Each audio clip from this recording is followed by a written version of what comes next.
Hello everyone, this is Mary Hanks. I am the Mahogany Poet. It is a Sunday evening, approximately 6:05, 6:07, somewhere along in there. It is August the 10th, 2025, and I am here for another poetry share with you. I have 3 poems that I would like to share with you this time. Just got up from I guess it was a nap, maybe it was a sleep, because I think I was out for a while. It has been a good day. I woke up and I picked up my cell phone, and for some crazy reason I decided to go to my news feed, and I started reading headlines, and I just had to come out of it because the mood that I was in, it was making my mood sour. And I knew it was time for me to get up and make another recording so I could stay in the space that I need to be in, so I could carry this into the week and make sure that my head and my heart and my spirit are where they need to be, and not move from a place of light into a place of darkness, right? So with that being said, just once again sharing that for me to be in the space, in the headspace that I need to be in, to walk my journey and to do the things that I do, and to be the person that I am, if anyone is ever curious. And hopefully, this may help someone out there who is either experiencing some things or not sure how to get through some things. For me, the thing that has helped me over time and throughout my life has been my faith. And it is important for me to share that with people in some way, shape, form, or fashion. And this is the way that I have decided to share my personal journey, if you will. Because there was a time when I was a teen, and in my 20s and in my 30s and in my 40s, I did not have the clear vision that I have now about how it is that I got to where I am right now, living back in those decades of my life. I was certain most of the time, especially in my teens and in my 20s and in my 30s, I was so sure that everything that I was doing, that everything that I had, I was coming into it of my own power and of my own strength and of my own mind. And I had plenty of people around me to, help feed into that idea that I had about myself, because, I had a certain amount of intellect as far as things go. I was a pretty decent person. I tried to treat people right. I tried to, live up to the values and the principles that my parents had instilled in me, because they were good people. My family, watching them as I grew up, and how they acted and how they interacted with others. Just a good solid foundation of how humans ought to treat humans. And I tried to emulate that as a person growing up, interacting with people, even when people, I felt did me dirty or didn't treat me as I thought I ought to have been. There were times when I mirrored what was coming at me. I remember actually being a young educator, and also a young nurse administrator, and early, not necessarily young in age, but just, young in my walk as being a nurse administrator. And I remember telling students, when you walk through the threshold of my office, trying to encourage them to come into my office with the correct attitude. And I would let them, hey, come in. And even when you go into your patient's room, right, you just go ahead and start to model the person that it is that you want to be in your professional space. So when you walk through my threshold, regardless of how it is that you're feeling, when you walk past the threshold, whatever energy that you are projecting, you're going to get that same energy back. That is what I used to say. I thought that was just the greatest thing. And I look back now and I was like, that was just such an immature way to approach my students. Because as a leader, that is not what I should have been doing. But it actually worked because, my students always approached me in a very professional manner. There would be times when students would come in and, they would be upset about a certain thing. But, they would sit down and they would have a seat and we would talk it out, not upset with me per se, but upset about a situation.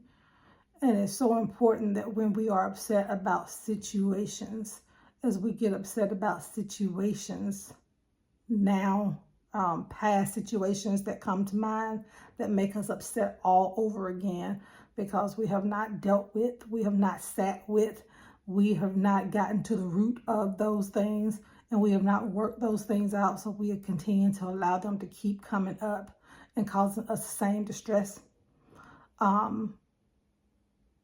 We must learn that we are dealing with situations and we don't want to take out the frustration of dealing with the situation on the person. Because sometimes we can, whether we know it or not, the power of the tongue has the ability to destroy people. You have the ability to uplift someone. Whether people want to believe it or not, words are so powerful, and how you deliver those words. My young 20-something-year-old self, when I was working as a nurse on the floor, and I was a charge nurse, being, in leadership once again over other nurses. And there was this LPN, we were in a meeting, team building meetings, which if you're in leadership, you ought to sit down, and make time for those sometimes with your folks. And in the meeting, she just came straight at me and I was shook. I was confused. I'm like, but I'm me? How could I be in the wrong of doing anything? And she basically said, you don't know how to talk to anybody. You're running around here and you don't ask people to do anything for patients. You tell people what to do. Now, you had to know me as a 20-something-year-old. And let's be clear. I'm different now. I'm more mature now, especially as a Christian than I was as a 20-something-year-old. But I'm not that far removed from who I was as a 20-something-year-old. And so, because I still have some of my beliefs, I come at them differently. Because now I do consider another person's position more than I did back then. Because when she said that, when those words came out of her mouth back then, I was like, she sound crazy, is what I thought back then. You come here to get paid. You come here to do a job. And so if a patient wants pain medicine, let's say, and I say, Miss So-and-so in room such and such wants her pain medicine, I felt like back then I had done my due diligence and then what the patient wanted. Whereas she wanted me to say, do you mind, or would you get Miss such and such in room so-and-so their pain? And she wanted to come with a question, right? And not as a declarative statement. Surely I wasn't doing it as an exclamatory statement. I wasn't saying, hey, go give such and such, because that just wasn't my language, even back then when I was full of myself.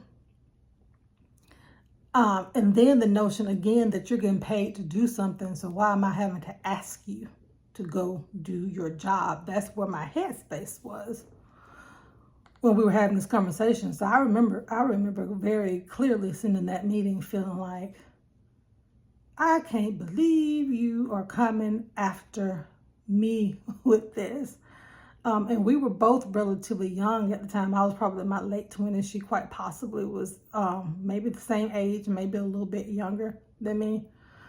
And look, I'm not going to say that I left the meeting having grown not one bit. But what she did do, and I do thank her for doing it at the time, is she planted a seed, right? Because I had heard since high school, perhaps junior high, but I'm sure high school, from friends of mine that, you know, that my tongue was a little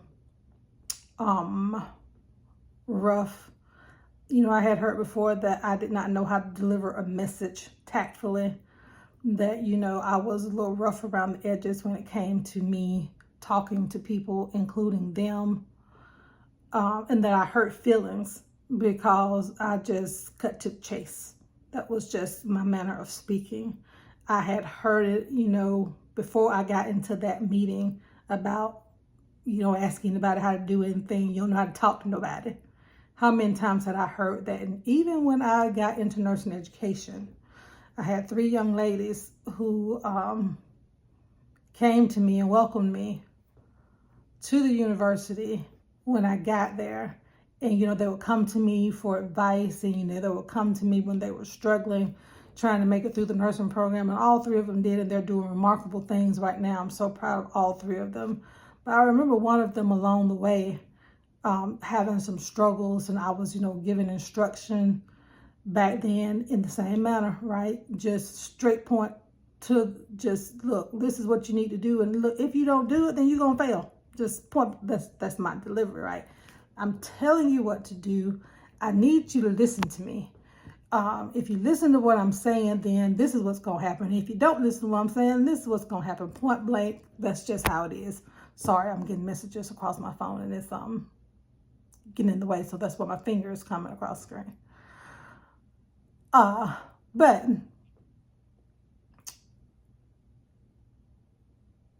she got her feelings hurt in the delivery of my messaging. And she went to, and I know at least one of them, probably both of them, and because she stopped coming to me. Even though she did do what it was I was telling her to do. She kept erasing her answers. We were giving paper and pencil tests back then.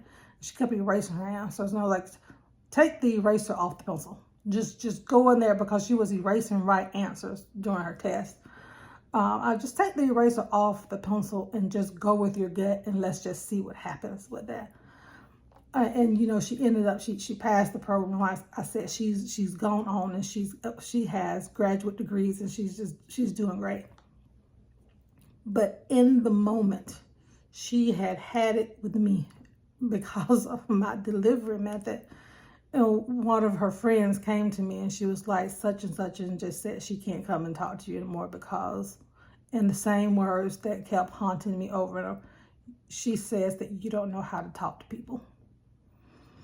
And over time, you know, we can be sensitive, and we can keep hearing the same message. And, you know, at some point in time, we can say, well, it's just people. It's just them because they can't take me. And, you know, this is just who I am, and they can just deal with it or not deal with it. True. That is so true. I chose a different route. You know, I chose to do some self-evaluation and some self-reflection.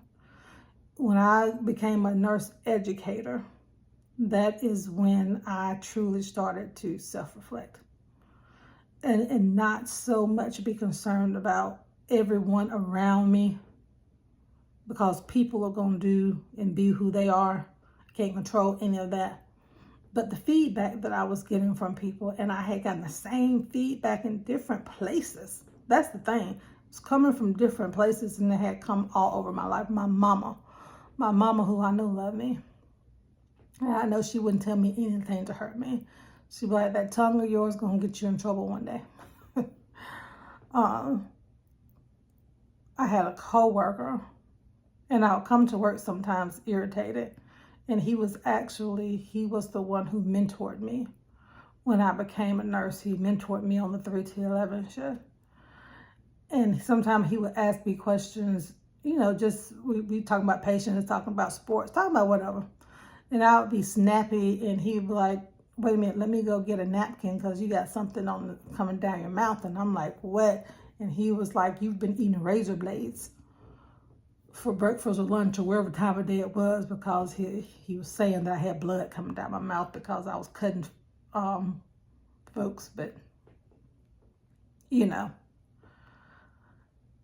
that person, she's still here. She hasn't gone anywhere. She still lives here, and I still have the ability to do that. But I consciously choose not to do that. I consciously, made some decisions that, would I want anyone to come at me like that? If I am truly hurting people, because my intent, especially with people I love and care about, my intent was not to hurt them. My intent most of the time was to deliver a message that was firm, to let them know that this is what we need, this is where we are, this is what we need to do. And I just didn't see the need to, hem haul and do all the things. But I also knew, because I had done it many times before, I knew that I had the ability to be tactful with people and deliver a message in a different way. However, it did take a lot of practice for me to learn how to, because no one likes difficult conversations. It has taken practice for me to learn how to, and I'm still practicing, how to deliver not so good news, or, you need to talk to somebody who is, other people may be having difficulties with, because trying to get someone to handle their own stuff, it has nothing to do with you. It may have nothing to do with the organization. It may have nothing to do with anything, but it's affecting the organization. But it's really between two individuals. That's a talk for another time. But right now, just in dealing with self-reflection, because even in opening up the phone and starting to read through the feed, or whether I'm on social media and I'm reading, so wherever I am and I'm starting to see things, I can gauge what's going on inside of me. And whether I'm joyful or whether I can feel that I was joyful, but I can start to feel something on the inside of me start to shift, I know, okay, it's time to get off. It is time for me to put this down, because I don't want to go there. I make choices. We make choices all the time. Or we choose to allow our environment, we choose to allow people, we choose. Nobody's making us do anything. We choose to allow people to take us places we don't want to go in our head and our hearts. We choose to allow people to suck the life out of us. We choose to allow people to just manipulate us and bend us into pretzels, and I choose not to do that anymore. I just choose not to. I don't want to play your game. I have chosen an alternative route. I know someone who allows me to not play the game. I know someone who allows me to go into a secret place, and he protects me from all that. He allows me to move in places and spaces. And if there are times when I have to engage, because I still live in this foreign land, I still live in this society, I still walk through this earth until it is that my time is up. He is with me. He has already gone before me. So whatever happens, good, bad, ugly, indifferent, whatever happens, nothing happens that he does not allow. I am constantly reminding myself, not one hair on my head is touched unless he allows it. And if he is allowing something to happen, then it is for his divine purpose. What I do know is that he loves me. And what I do know is that I am equipped for whatever it is that comes along. Now, getting there, because the 20-something-year-old me, the 30-something-year-old me, the 40-something-year-old me would not be sitting here having this conversation with you right now, because I'd be probably somewhere cussing and who knows what I would be doing. I don't do illicit drugs. I don't drink alcohol. I don't have those vices, thank God, that will make me go off the deep end and do some things that I shouldn't do. But I'll probably be somewhere eating more than I need to. And I do have a vice, actually, like sugary drinks and probably bread are my vices. So it causes me to do things to my body that should not be done, because I partake too much in that. I do have my comforts. They're not necessarily healthy for me. And I've had other comforts in the past that have not necessarily been healthy for me. So now what I try to do is, I will write, or, as I learn and as I seek the kingdom of God and his righteousness, learning his ways. What are your ways? What do you look like? What is it that you want from me? As I go through this life, and I'm trying to exist the way that I think he wants me to. Now I can go and I can look to the scripture, the good news, the gospel. I can go back into the Old Testament and I can see how people have some of the same issues. Ain't that new? Same issues that I deal with, or same issues that I see occurring in the world. And I'm like, okay, Lord, I see you. I see you. I see your hand either at work, or I see that you are letting things be. This is what we want. This is what we asked for. This is what we said. And just like in the days of old, when your people asked for something, then you allowed it to occur. And when we decide that we want you to intervene, when we decide that we want your help, when we decide that we're going to do what it is that you require of us, Lord, then you're going to do what you do. I ain't ever concerned about him doing what he does, because he does all things well. I know that. That's my faith talking. I don't know about everybody else. Everybody, every man, woman, everybody believes what it is that they believe. And you know what? It's their prerogative. Jesus didn't force not one person to believe anything. He gave them choice. Choice. Choice. And so today I choose to read 3 poems to you.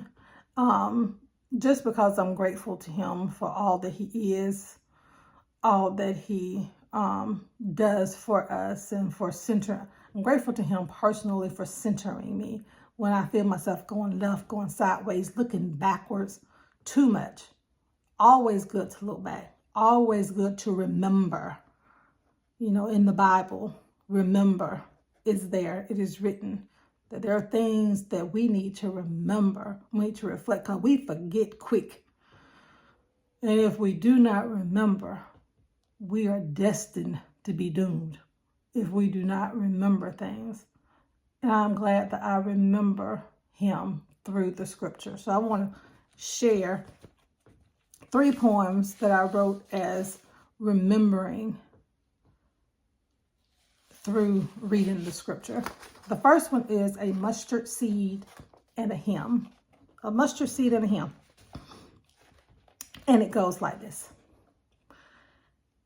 It is truly the little things that matter.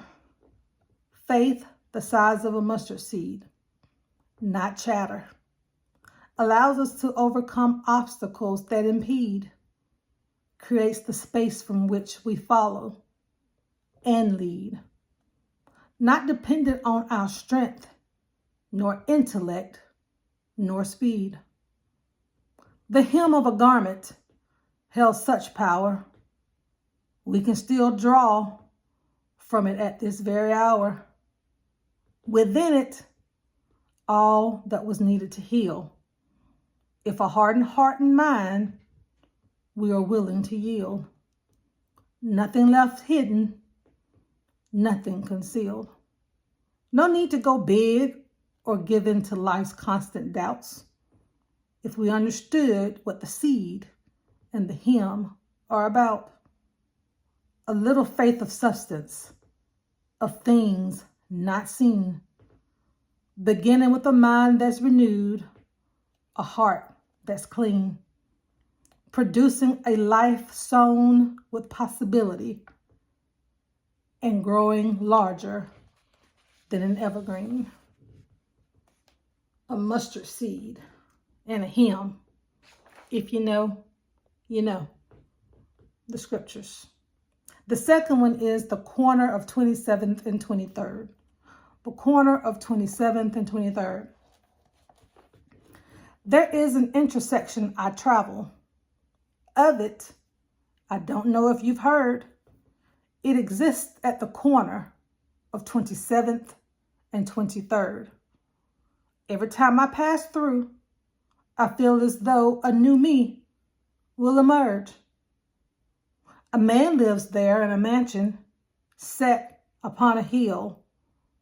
There's a river that flows by it, but its waters are calm and still. A storm brews in the distance, but it acts at his will. I used to only travel there when I felt sadness and fear. Though it's out of my way, nowadays, I always find my way here. To travel through these streets fills me with joy and perfect cheer. Odd thing, at the road's intersection, there's always a table. He invites me to sit there, though others say that I am not able. When everything inside me makes me feel my sanity is unstable. He invites me to eat from a plate that's always full as I sup. I drink my fill from an overflowing, never empty cup. This may sound like make-believe, but I am not making it up. 27th and 23rd is the place that I go when I need to rally. I must slow down so I don't miss it, for it sits at the end of Judgment Alley. Right around the corner, you know, over near the shadow of Death Valley. The man at the intersection has a rod and a staff that comfort me. When I get there upon a rock, he takes my hand and he gathers me. Though my troubles surround us, with him, I feel no need to flee. If you've never been to his pavilion, I invite you to go. I invite you to meet my friend from which all goodness and miracles flow. At 27th and 23rd, he restored me there and he healed my soul. The corner of 27th and 23rd. If you haven't gathered, 27th and 23rd are Psalms 27 and Psalm 23. Two of my, I don't know if I want to say my favorite, but they were two of the first that I learned, and they have some great stuff. I don't know if I have a favorite anymore because there's so much good stuff. There's so much good news within the pages of the Bible if we would just go and study. There is instruction for the way we should live our lives and the way we should handle and deal with each other there. And, you know, for the way that he keeps us and helps us to weather the storms of life, which brings us to the final point. Even the wind and the waves. Even the wind and the waves. You can make all things behave, even the wind and the waves. What manner of man are you? Didn't they know you were God too? Almighty, ever present, the beginning, the end, able to relieve a body of sickness and sin. You walk the earth you created.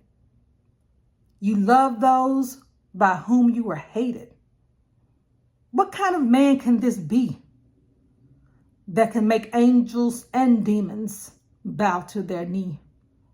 You can stand at the beginning and the end and heal anyone with a mere touch of your hem, to turn water into wine without a touch. Who among us has ever done such? To raise the dead from out of their sleep, to reveal your power as you watch them all weep. What man has ever walked before men and defeated death to stand before them again, to remind them of all his promise and deeds, to reign on the just and unjust as we plant our seeds? The storm has lost its power and death its sting. I have learned to understand those mysterious things. My heart rejoices in you throughout the rest of my days. The only one who commands even the wind and the waves. So yeah, when I find my head in the wrong space, when I find my heart getting heavy, when I wonder what's next, I take no thought for tomorrow. Tomorrow will take care of itself. His grace is sufficient. He is such a faithful God. He is going to always do what he said he will do. How do I know it? I know it because it's in his word. And I trust him. I surrender all to him. What else can I do? I can only control what I can control. And I can control my faith. I can control my part of my relationship with him. And I allow him to control the rest. And that brings me joy. That fills me with gladness in the midst of all the madness. And yes, even in my sadness.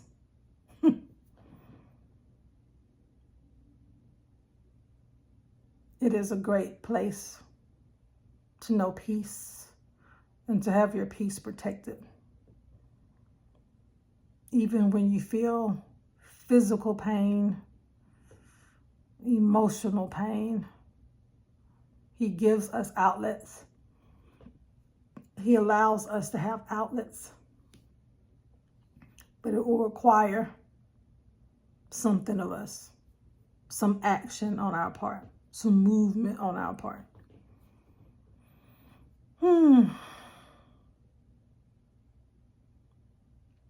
Didn't mean to keep you this long, but I do feel better than I felt when I started. And I am anxiously anticipating the next time that I get to sit here and do this again. Hope I didn't bore you to death with my little anecdotes from my life. These little things that come back to my memory. But yeah, take the things that have happened in your life. Reflect on them. Reflect on you. Reflect on you. And how it is that you can help to improve. You can't change anybody. You can't change anybody. You can only change and improve you. And hopefully in the way that you move and the way that you live your life, then you will be a light. then you will help others desire to change. You will help others want to change. You will help others, but what is it about her? What is it about him? What are you doing? And you can tell them if it's true, as it is for me. I know you think you see me, but you really see my friend who lives at the corner of 27th and 23rd. I can introduce you to him.